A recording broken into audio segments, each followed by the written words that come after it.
Each year, France celebrates its national holiday Bastille Day on July 14th. But this year, due to the global coronavirus pandemic, celebrations are going to be different.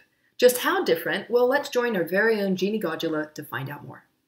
Hi, Genie. Now, before we get into the details of what this year's Bastille Day is going to look like, walk us through a little bit of the history of the 14th of July. Hi Flo. So Bastille Day, what's known here in France as Le 14 Juillet, the 14th of July, actually commemorates two things. First of all, the infamous storming of the Bastille. The Bastille, of course, was that huge prison that was taken over by rebels on July 14th, 1789, that kicked off the French Revolution and eventually ended the monarchy here in France. But Bastille Day also commemorates something else called the Fête de la Fédération, which was a day of unity in France, and that was celebrated 1 year later on July 14th, 1790. Now, usually on Bastille Day, celebrations are held across the country, including a massive military parade that's always broadcast live on French TV.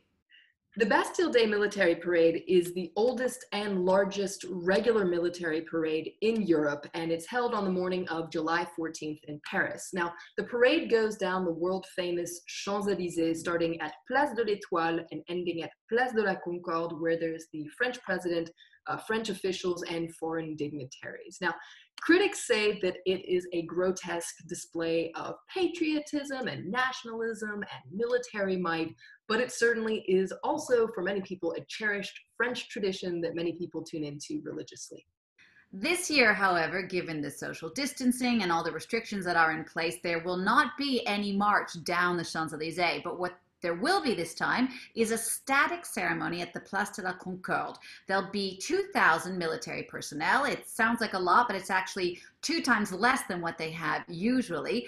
But the organizers still say that the spirit will definitely be there. Cette cérémonie contiendra tous les symboles traditionnels d'une cérémonie militaire. Elle prévoira une phase d'honneur, de reconnaissance à l'égard du personnel soignant, aussi bien le personnel civil que militaire d'ailleurs. There will also be a series of special awards given out to medical personnel at the Bastille Day ceremony at the Place de la Concorde. The Legion of Honor, for example, but also a very rare award called the Médaille de l'Engagement, which you could translate into a dedication award that will be given out to a few select medical workers. Now, this award was created in the late 1800s after a cholera epidemic, but it pretty much fell out of fashion and hasn't really been seen in France since 1960. And for many people, honoring these medical personnel and frontline workers that work so tirelessly throughout the pandemic is really the least that the government can do. Je pense que c'est bien de rendre hommage. Ils le méritent vraiment. Je pense que ce dont ont besoin les soignants, c'est de reconnaissance réelle dans leur travail. Si vraiment on veut les récompenser, on augmente leur salaire. The 14 Juillet isn't all about the military parade. There are all sorts of other Bastille Day traditions, for instance, the traditional president's address, as well as another tradition that's one of my favorites that's unfortunately been canceled in a lot of parts of France, including here in Paris, and that is called the Bal des Pompiers, or a bal populaire. So it's our expression du jour. Bal des Pompiers is essentially a massive party that happens in fire stations around the country.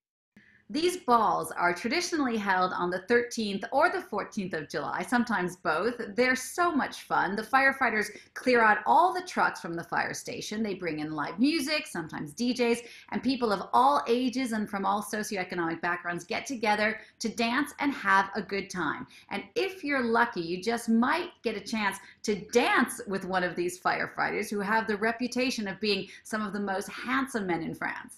But snuggling up to a cute firefighter isn't really social distancing, and that's why so many of these Bal des Pompiers have been canceled this year, but a lot of people say they understand. La sécurité d'abord, il faut être logique dans nos gestes. Les rassemblements, tout ça, c'est quand même un peu risqué, encore un petit peu. Après, c'est vrai, il va nous manquer la fête. Another thing that most people associate with a national holiday are fireworks, and France is no exception. The word firework in French is feu d'artifice, literally artificial fire. In normal times, there are fireworks displays across the country, with the most spectacular being held here in Paris over the Eiffel Tower. It usually lasts about 30 minutes at a cost of 700,000 euros per year. But at the time of this taping, it's still unclear whether or not that world-famous firework display will take place at the Eiffel Tower, but it's already been canceled in other major cities like the city of Marseille.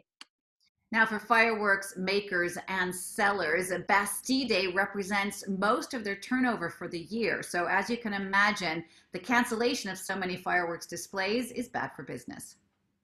Le 13 et 14 juillet, c'est 80% de notre chiffre d'affaires. Dès le début du confinement, en fait, j'ai mis mes salariés en chômage partiel. Il ne faudrait pas que ça s'éternise trop longtemps, mais l'objectif, c'est vraiment de faire le maximum de feux cette année pour limiter la casse. There is one tradition that is going to take place this year, and that is a concert that's held near the Eiffel Tower. This is the French National Orchestra that's going to be accompanying some incredible international soloists, and you can watch it live on French TV. So there will be some traditions that remain, some that are canceled, but this Bastille Day will certainly go down in history.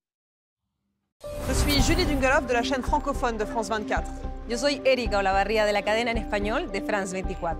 Le Covid-19 a frappé de très nombreux pays partout dans le monde. Francia estuvo confinada durante 2 meses, lo que paralizó la actividad económica de este país. Las solicitudes de ayuda alimentaria se dispararon. Vous savez que les gens ils arrivent là à 5-6 heures du matin pour être dans les premiers. C'est la misère, la vraie. Si j'ai pas de cadre, on ne peut pas me servir. Vous savez bien, monsieur, si j'ai pas de cadre, on ne peut pas me servir. Que llamo a las patronas y les comento mi situación y como no estoy declarada, no me ofrecen ayuda. Pero normalmente deberían de ayudarme, ¿cierto? Avec Erika, nous avons suivi ces femmes et ces hommes que le Covid-19 a fait basculer dans l'extrême pauvreté. Reporters, presented by Mark Owen on France 24 and France24.com.